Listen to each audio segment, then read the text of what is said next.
Alma mater. Alma mater.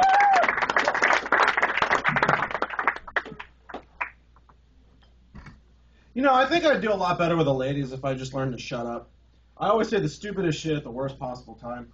Just the other day, I was hooking up with this girl, really good-looking girl, and she noticed that I was aroused. Well, instead of getting down to business, I start talking about erections. Start talking about when Jesus was a young man, if he was free from sin, including impure thoughts, how did he explain his erections to people? Was he claiming immaculate erections?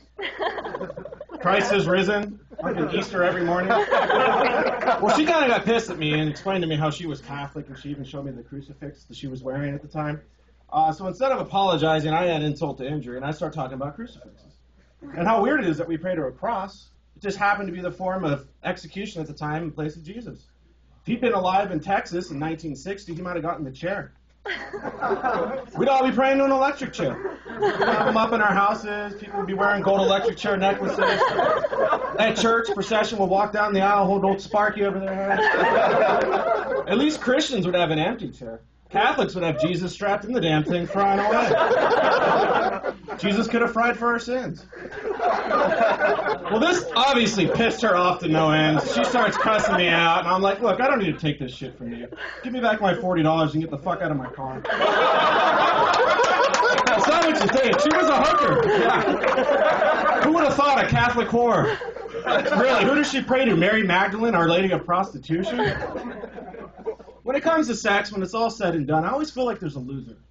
You know, and I think we should really, all of us out there should start deciding when we're done having sex, who won and who lost. Okay? This way we can start keeping sex stats, which could actually help us determine who we want to have sex with. If you want an aggressive mate, you'd want someone with a winning record. If you want a submissive mate, someone with a losing record. Right? Virgins, they'd have no record at all, whereas a slut would have a record like a baseball team. You know, 94 and 70 and something. They could have that young up-and-coming stud. He'd be like an undefeated boxer. You know, 19-0, 8 by knockout. Speaking of baseball, I think it's ridiculous that they even test for steroids. I'm of the mindset, can't beat them, join them. I think Major League Baseball should embrace the use of performance-enhancing drugs. We'd see some fucked up shit out on that field. Years of drug research by some of the largest companies in the world, battling it out to see whose drug can play better baseball. Fuck it, let the drug companies sponsor the teams. We could all go see Eli Lilly play Merck at Medicinal Field. First 20,000 fans get free Prozac. Catcher calls timeout, goes out, shoots up the pitcher. So you decide to go take a piss. When you finish, the urinal prints out a prescription. I think the commentation would be a hell of a lot more interesting, because not only could the commentators talk about the players' game stats, they could also comment on their drug stats. While they're at it, they might as well throw in his sex stats. I think those things are going to be related. You know, Rodriguez, leading off the bottom of the fourth, batting .395, and is currently on what Eli Lilly is describing as a erectile dysfunction drug for elephants. They're hoping he's going to swing a much heavier bat.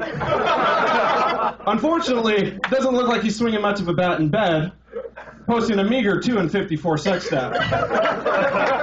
I guess the new baseball adage is true, bigger the player, smaller the dick.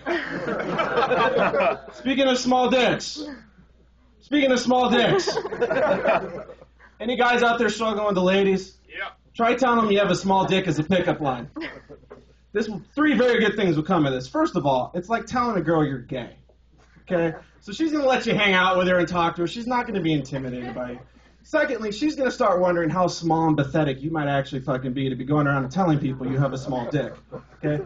She's now intrigued by your penis.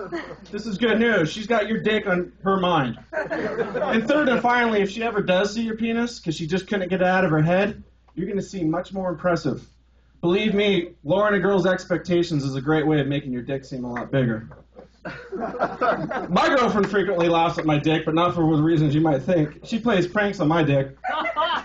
For instance, she started spiking my food without me knowing with Viagra, which ordinarily would be okay and kind of funny, but at the time I had some part-time work at the mall as Santa Claus. Hey, little Johnny, how was Santa at the mall? He was a lot like Father Michael at Sunday school. I told that one to my priest the other day. Apparently he doesn't appreciate my humor either. He started getting all mad at me and lecturing me, and I said, you know what, I don't need to take this shit from you. So I wiped my mouth, gave him back his $40, and told him when I left the car door.